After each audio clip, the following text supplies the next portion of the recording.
Happy birthday, Empath Heart, 1 year. I'm so proud of this book. And so exciting for everyone, we have an audio version now. This is so thrilling for me. It's my first audio book. So if you wait to the end of this video, which I'm going to make it a short video, we are going to have a free excerpt of the audio so you can get a little bit of taste of what the audio version is like as a whole. And I just want to take a moment to introduce myself. My name is Tanya Carol Richardson, and I am an author and a professional intuitive.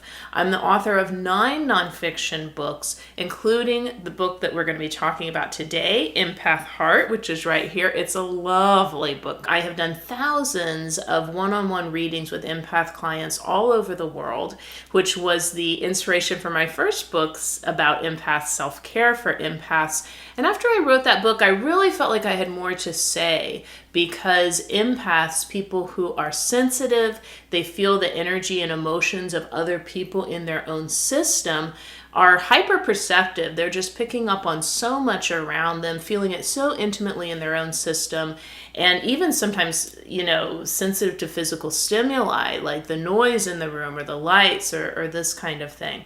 So it's a wonderful experience to go through life being so sensitive, and it's a very intimate experience with your environment, with the collective, with the people in your life. With Empath Heart, I really wanted to give empaths and sensitive people relationship strategies to help them, as sensitive people, navigate all kinds of relationships in their life.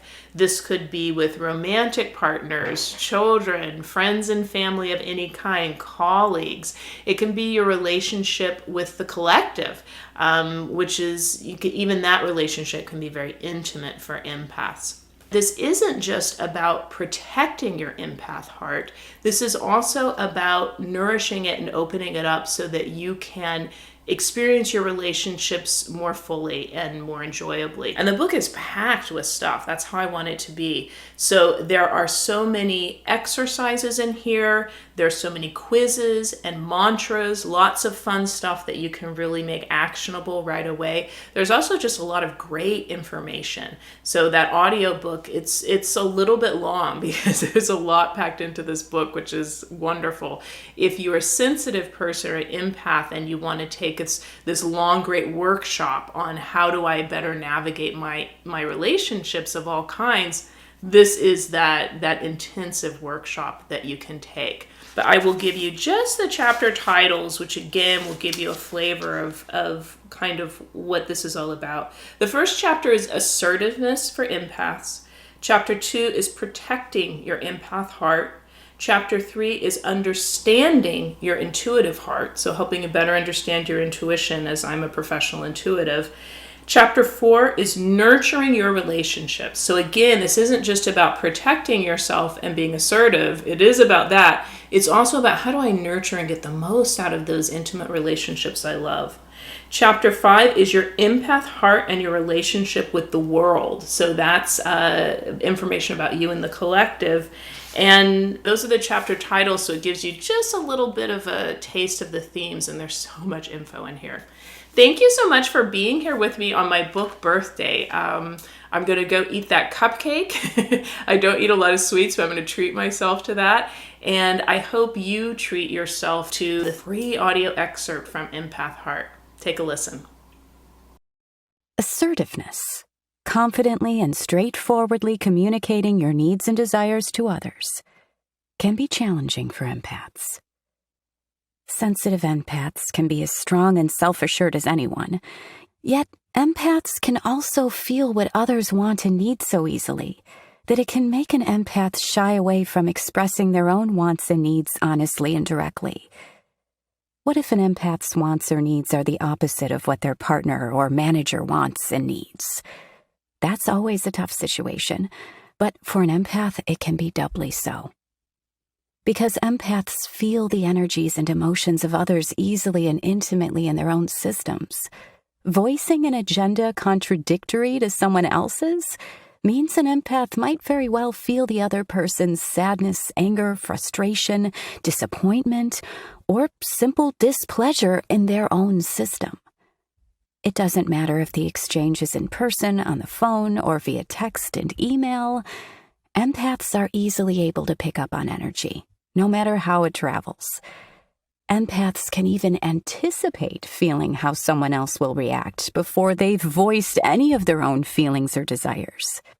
Whether you are a very compassionate empath who doesn't want to cause others to feel challenging emotions, or you are wanting to protect yourself from absorbing the challenging emotions of others, or both, this chapter is packed with tools to help you be more assertive in your everyday interactions. Expressing your wants and needs is an act of self-love that honors you and improves your life. It's also an act of grace that gives others the benefit of your authentic thoughts and feelings. Coming home to yourself after considering the perspectives of others. Empaths have many unique talents, and being natural diplomats and mediators is one. The ability to tune into others means you can easily see someone else's side of a situation. This makes empaths great at communicating someone else's perspective to another person or group of people in a clear, compassionate, nuanced way.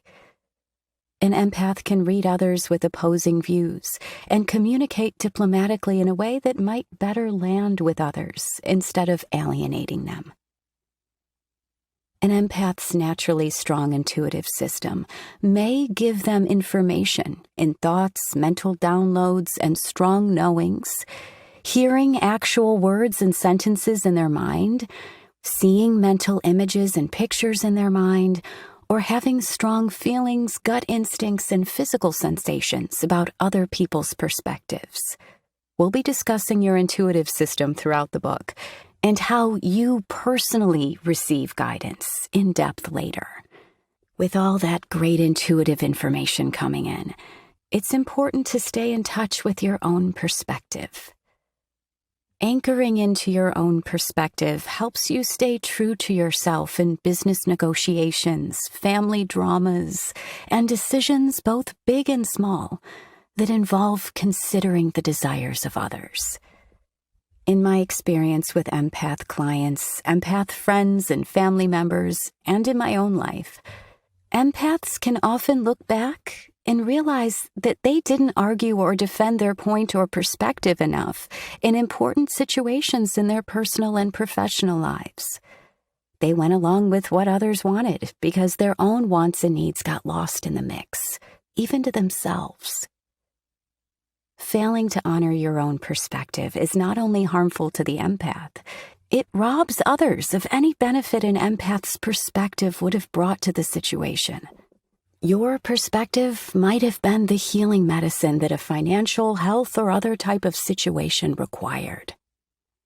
Be aware that as an empath, you need to remind yourself to regularly touch base with your own perspective. That way, you'll feel more satisfied and at peace with any compromises you make with others. Crown your inner sovereign. Step 1. Close your eyes and take some deep breaths. Quiet your mind to come home to yourself.